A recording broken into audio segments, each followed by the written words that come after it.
विशेष त हामी कोभिड-19 सँग केन्द्रित रहेको निर्णय छ र यो निर्णय हामीले आज नै निर्णय भएको आज नै यहाँहरूको बीचमा सार्वजनिक पनि गर्दैछौँ। निर्णयहरू आज अलि लामो पनि छ, त्यसैले कतिपय निर्णयहरू यहाँहरूले वेबसाइटमा राखिएको छ। कतिपय मुख्य बुदाहरूलाई हामीले यहाँ सार्वजनिक गर्नेछौँ र अरू वेबसाइटमा यहाँहरूले अरू निर्णयहरूलाई प्राप्त गर्नुहुनेछ। त्यसकारण म मुख्य बुदा पढ्दाखेरि पनि यो लामो छ, त्यसैले आदरणीय पत्रकार मित्रहरूलाई यो अलि लामै हुने भएको हुँदा आज सुरुवातमै खाजा खाएर अनि अलि पत्रकार सम्मेलन गर्दाखेरि चाहिँ राम्रो होला भनेर तोकिएको समयभन्दा केही मिनेट ढिला गर्नुको कारण पनि अलि यो बुदा अलि लामो भएको छ। त्यस कारणले पनि आज अलि पत्रकार सम्मेलन पछि खाजा चिया खाने चलन थियो। आज सुरुमै खाजाको व्यवस्था हाम्रो मन्त्रालयको व्यवस्थापन भएको जस्तो मैले महसुस गरेको छु। अहिले म निर्णयतर्फ प्रवेश गरेँ। नयाँ वर्ष 2078 सालको सुरुवाती दिनहरूसँगै कोभिड-19 को दोस्रो लहरको त्रास बढिरहेको छ। विश्वव्यापी महामारीको कठिन र संवेदनशील घडीमा हामी छौँ। अहिलेको विषम परिस्थितिमा एकातिर मानव जीवन रक्षाको लागि सरकारले सम्पूर्ण शक्ति केन्द्रित गर्नुपर्ने अपरिहार्य छ भने अर्कोतिर नागरिकको दैनिक जीविकोपार्जन र आर्थिक उपार्जन तथा उत्पादन कार्यलाई सहज बनाउनै पर्ने चुनौती पनि छ। महामारीको भयावहको बीच पनि समृद्ध नेपाल सुखी नेपालको अभियानलाई निरन्तरता दिनुपर्ने दायित्व पनि छ। स्वास्थ्य तथा जनसङ्ख्या मन्त्रालयको पछिल्लो 24 घण्टाको तथ्याङ्क अनुसार 1281 जना संक्रमित र 8 जनाको मृत्यु भएको दुःखद स्थिति छ। यो कठिन परिस्थितिमा सबैले स्वास्थ्य मापदण्डलाई ख्याल गर्नेमा, स्वास्थ्य सुशासन कायम गरेमा र सरकारद्वारा जारी निर्देशनहरूलाई पालना गरेमा क्षति कम भई कोरोनाको महामारी नियन्त्रणमा आउन सक्ने हुँदा नेपाल सरकार मन्त्री परिषदले गएको निम्न आदेशहरू पालना गर्न सबैमा हार्दिक अपिल गर्दछु। विश्वमा फैलिँदै गरेको नयाँ भेरिएन्ट सहितको कोभिड-19 महामारी नेपालमा समेत संक्रमण बढ्दै गएको सन्दर्भमा यसको रोकथाम नियन्त्रणको लागि संक्रामक रोग नियन्त्रण ऐन दफा 2 ले दिएको अधिकार प्रयोग गरी नेपाल सरकारले दिहाय बमोजिमको आदेश जारी गरेको छ।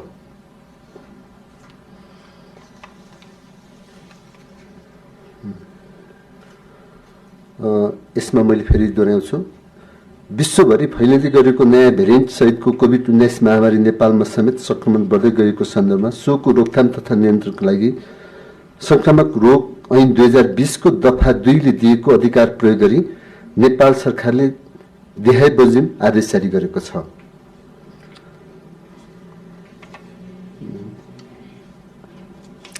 एकमा काठमाडौँ, ललितपुर, भक्तपुर जिल्लाका सबै महानगरपालिका तथा नगरपालिका, विराटनगर, वीरगञ्ज, भरतपुर, पोखरा महानगरपालिका, इटरी, धरान, जनकपुर, हेटौडा, बुटोल, घोराई, तुलसीपुर, नेपालगञ्ज तथा धनगढी उपमहानगरपालिका, मेचीनगर, बिर्तामोड, दमक, राजविराज, बनेपा, धुलीखेल, सिद्धार्थनगर, वीरेन्द्रनगर तथा भीमदत्तनगर नगरपालिकामा रहेका शैक्षिक संस्था, विद्यालय, कलेज, ट्युसन सेन्टर, तालिम केन्द्रमा सम्मत 2078 साल वैशाख मसान्तसम्म भौतिक रूपमा उपस्थित नभई भर्चुअल वा वैकल्पिक शिक्षण सिकाइका विधिहरू अपनाई शैक्षिक गतिविधि सञ्चालन गर्ने,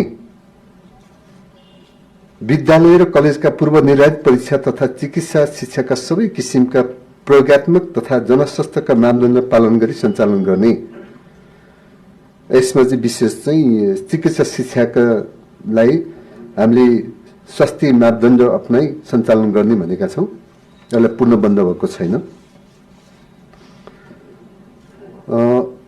cinema hall, party palace, dance bar, दोहोरी नाचघर, club, health club, gymkhana, swimming pool, futsal, सभा, आमसभा, जुलुस, हाट बजार, रङ्गशालामा हुने दर्शक सहितको खेलकुद र मानिसको भिडभाड हुने अन्य सबै प्रकारका कार्यक्रम सम्बद्ध 2078 साल वैशाख मसान्तसम्म बन्द गर्ने।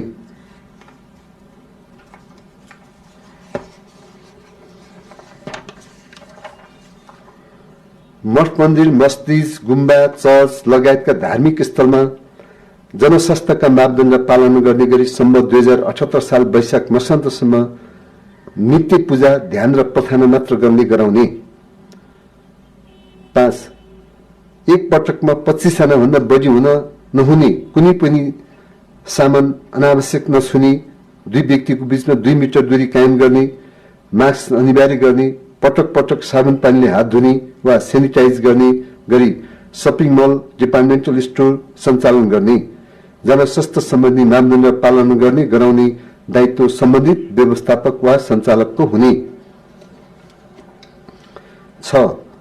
मेला, महोत्सव, जात्रा, पर्व, विवाह, न्वारान, पास्नी, व्रतबन्ध, धार्मिक अनुष्ठान, मलामी लगायतका अत्यावश्यक परम्परागत धार्मिक तथा सांस्कृतिक क्रियाकलापहरू सञ्चालन गर्दा 25 जना भन्दा बढी नहुने र जनस्वास्थ्यको मापदण्डको पालन हुने गरी मात्र सञ्चालन गर्ने। विवाह वा व्रतबन्धको लागि पार्टी प्यालेस प्रयोग गर्नुपर्ने भएमा जनस्वास्थ्यको मापदण्ड पालन गर्ने गरी सम्बन्धित प्रमुख जिल्ला अधिकारीको पूर्व स्वीकृतिले 25 जनामा नबढ्ने गरी गर्ने। 7. सभा, सम्मेलन, गोष्ठी, सेमिनार, समीक्षा बैठक, तालिम, प्रशिक्षण जस्ता क्रियाकलापहरू सञ्चालन गर्दा भर्चुअल माध्यमबाट गर्ने। भौतिक रूपमा उपस्थित भई गर्नै पर्ने भएमा बढीमा 25 जना मात्र सहभागी रहने गरी जनस्वास्थ्यका मापदण्ड पालन गरी सञ्चालन गर्ने। तर सुरक्षा निकायको आन्तरिक तालिमको हकमा जनस्वास्थ्यको मापदण्ड पालन हुने व्यवस्था मिलाई सञ्चालन गर्ने सकिनेछ। सार्वजनिक यातायात सञ्चालन सम्बन्धमा देहाविमोचन गर्ने। सीट क्षमताभन्दा बढी यात्रु नराख्ने, सबै यात्रुलाई मास्क अनिवार्य गर्ने, सवारी साधनको ढोकामा र सवारी साधन मित्र सेनिटाइजको व्यवस्था गर्नुपर्ने, चालक तथा सहचालकले मास्क लगाउनु पर्ने, सवारी साधनलाई दैनिक रूपमा निष्कम्पित गर्नुपर्ने, सार्वजनिक यातायातमा कुनै यात्रुले मास्क नलगाएमा चालक वा सहचालकले बढीमा 10 रुपियाँ लिई मास्क उपलब्ध गराउनु पर्ने,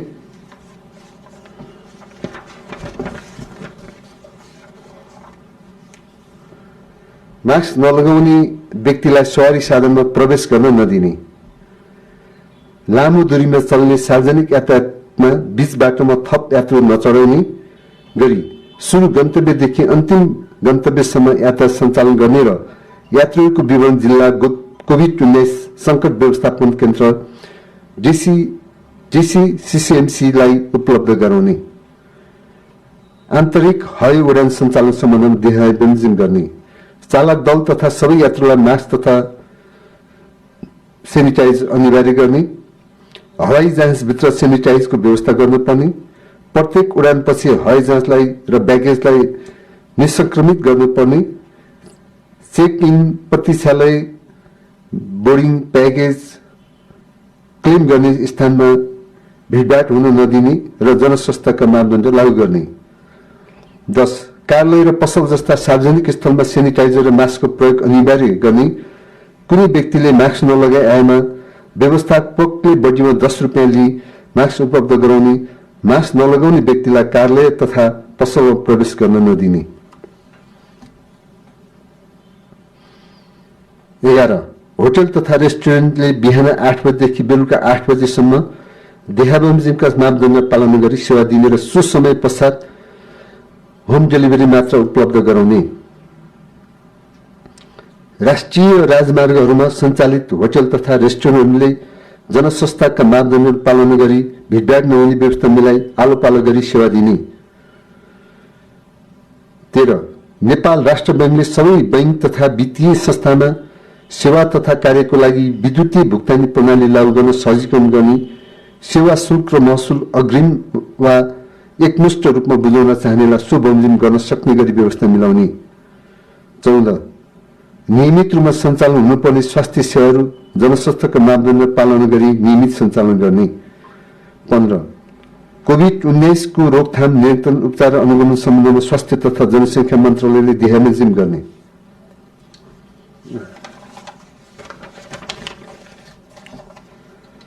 रोगको रोकथाम, नियन्त्रण, निदान र उपचारका लागि राष्ट्रिय मापदण्ड तथा जनशक्ति परिचालन सहितको प्रतिकारी योजना जारी गर्ने।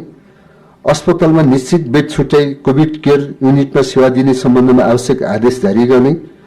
200 भन्दा बढी बेड क्षमता भएका सरकारी, सामुदायिक, निजी, गैर सरकारी, निजी मेडिकल कलेज, प्रतिष्ठान, अस्पताल समेत अस्पतालसँग संक्रमितको उपचारका लागि सेवा सम्झौता गर्ने, अनुगमन गर्ने र शोध भर्ना भुक्तानी गर्ने। संक्रमणको जोखिमको अवस्था हेरी सार्वजनिक, निजी तथा गैर सरकारी स्वास्थ्य संस्था, जनशक्ति, औजार, उपकरण, भवन तथा स्थानीय स्वास्थ्य सेवा र कार्यको लागि प्रयोग गर्न सक्ने। सूचीकृत अस्पताललाई संक्रमितको उपचार व्यवस्थापनमा लाग्ने खर्च संस्थागत आइसोलेसनमा रु 2000, अस्पतालको आइसोलेसनमा रु 3500 र मध्यम जटिल केसको उपचारको लागि रु 7000 र गम्भीर बिरामीको आइसियूमा भेन्टिलेटर सहितको उपचारका लागि रु 15000 प्रति व्यक्ति दिन निर्धारित ढाँचाको प्रतिवेदन अनुसार प्रत्येक महिनाको पहिलो हप्तामा उपचार खर्चको शोध भर्ना भुक्तानी गर्ने। स्वास्थ्य तथा जनसङ्ख्या मन्त्रालयबाट जारी भएका मापदण्ड, योजना तथा आदेश संघीय निकाय, प्रदेश सरकार, स्थानीय तह, सार्वजनिक तथा निजी सङ्घ संस्थाले पालना गर्नुपर्ने। कोभिड-19 का संकट व्यवस्थापन केन्द्रले सम्बन्धित प्रदेश सरकारको समन्वयमा गड्डा चौकी, गौरी फन्टा, जमुना, कृष्णनगर, बेरिया, वीरगंज, रानी तथा काँगडभिट्टा अन्तर्राष्ट्रिय स्थलगत सीमा नाका र आवश्यकता अनुसार अन्य थप अन्तर्राष्ट्रिय स्थलगत सीमा नाकाको नजिकै पाएक पर्ने स्थानमा कम्तीमा 1000 जनाको व्यवस्था हुने गरी होल्डिङ सेन्टरको निर्माण गर्ने। कोभिड-19 को रोकथाम, नियन्त्रण, उपचार र अनुगमन सम्बन्धमा प्रदेश सरकारले दिशानिर्देश गर्ने।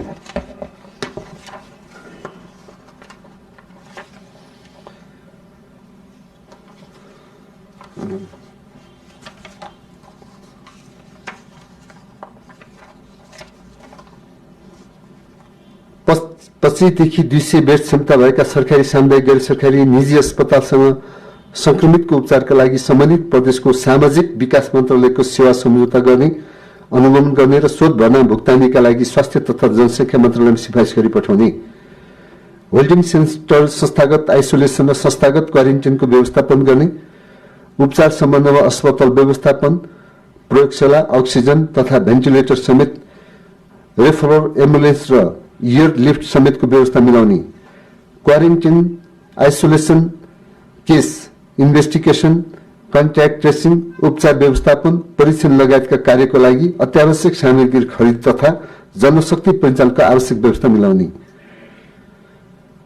15 बेडसम्म क्षमता भएका सरकारी, सामुदायिक, सरकारी र निजी अस्पतालसँग संक्रमितको उपचारका लागि सम्झौता गर्ने, अनुगमन गर्ने र शोध भर्ना भुक्तानीको लागि स्वास्थ्य तथा जनसङ्ख्या मन्त्रालयमा सिफारिस गरी पठाउने।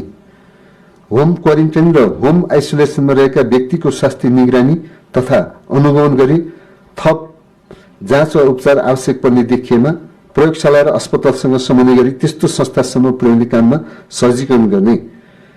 कोभिड-19 का चिन्ह तथा लक्षण भएका व्यक्तिको एन्टिजेन परीक्षण गर्ने र नतिजा नेगेटिभ आएका व्यक्तिको पीसीआर परीक्षण गर्ने व्यवस्था मिलाउने।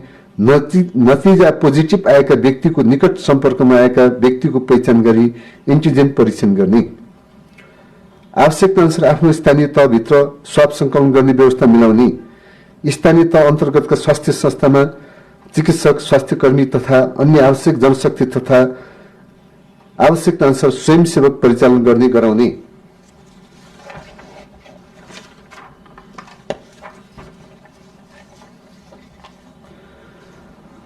कोभिड-19 का कारण मृत्यु भएका व्यक्तिहरूको शवको व्यवस्थापन वा अन्त्येष्टि आफ्नो धर्म, परम्परा र संस्कृति अनुसार सम्बन्धित परिवार वा समुदायले 25 जना भन्दा बढी मनाइने नहुने गरी जनस्वास्थ्यका मापदण्डको पूर्ण पालना गरी गर्ने व्यवस्था मिलाउने। तर सो बमोजिम गर्न सम्भव नभएमा कोभिड-19 का कारण मृत्यु भएका व्यक्तिको शव व्यवस्थापन सम्बन्धी संक्षिप्त कार्यविधि 2076 अनुसार नेपाली सेनाले गर्ने। कोभिड-19 को रोकथाम, नियन्त्रण र उपचार र निगरानीको लागि आम नागरिकले देहार्जिम गर्ने, जनस्वास्थ्यका मापदण्ड पूर्ण रूपमा पालना गर्ने, घर बाहिर निस्कँदा अनिवार्य रूपमा मास्कको प्रयोग गर्ने, प्रयोग गरिएका विसर्जन गर्नुपर्ने मास्क बन्द डस्टबिन वा प्लास्टिक झोलामा बन्द गरी सुरक्षित साथ राखी 5 दिनपछि मात्र विसर्जन गर्ने, घर तथा सार्वजनिक स्थानमा जताभावी नथुक्ने र प्रयोग गरेको मास्क नफाल्ने, विदेशबाट नेपालमा आउँदा वा निकट सम्पर्कमा रही कन्ट्याक्ट ट्रेसिङमा परेमा परीक्षणबाट नतिजा नेगेटिभ भए तापनि कम्तीमा 10 दिन होम क्वारेन्टाइनमा अनिवार्य रूपमा बस्ने, पीसीआर परीक्षणका लागि प्रयोगशालामा स्वाब दिएपछि नतिजा नआएसम्म बाहिर हिडुल भेटघाट वा बैठक नगर्ने, स्थानीय तहमा क्वारेन्टाइन आइसोलेसनमा बसेका व्यक्तिहरूलाई सक्दो सहयोग गर्ने, अन्य व्यक्तिले जनस्वास्थ्यका मापदण्ड पालना नगरेमा स्थानीय तह, स्थानीय प्रशासन, स्वास्थ्य संस्था, टोल सुधार समिति, उपभोक्ता समिति वा सम्बन्ध अन्य निकाय वा संस्थालाई यथाशीघ्र जानकारी गराउने, होम आइसोलेसनमा बसेका व्यक्ति स्वास्थ्य कर्मीको नियमित सम्पर्कमा रहने र स्वास्थ्य सम्बन्धी कुनै समस्या भएमा तुरुन्तै नजिकको अस्पतालमा जाने।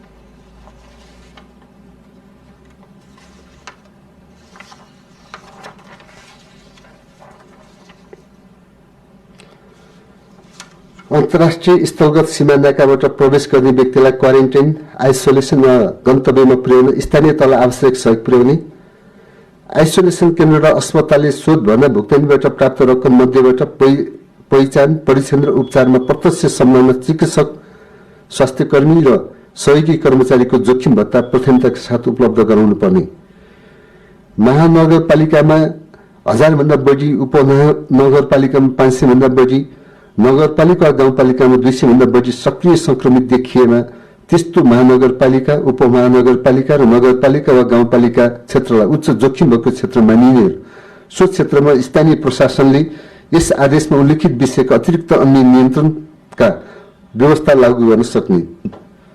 यस आदेशको पालना गर्नु सबैको कर्तव्य हुनेछ। यस आदेशको अवज्ञा गर्ने वा आदेश कार्यान्वयनमा बाधा पुर्याउने व्यक्ति तथा संस्थालाई संक्रामक रोग ऐन 2020 बमोजिम कारबाही र सजाय हुनेछ।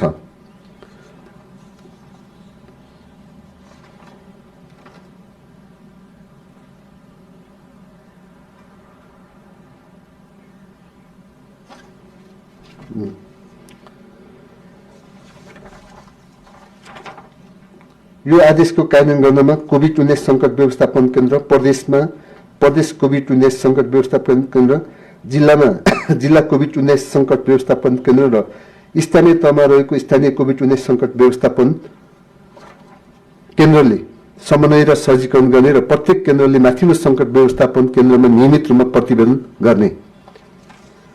नेपाल सरकार मन्त्री परिषदको 2078 साल वैशाख 6 गते बसेको बैठकले जारी गरेको आदेशको विस्तृत विवरण नेपाल सरकार सञ्चार तथा सूचना प्रविधि मन्त्रालयको वेबसाइटमा राखिनेछ र उक्त आदेश नेपाल राजपत्रमा पनि प्रकाशित हुने जानकारी गराउँदछु।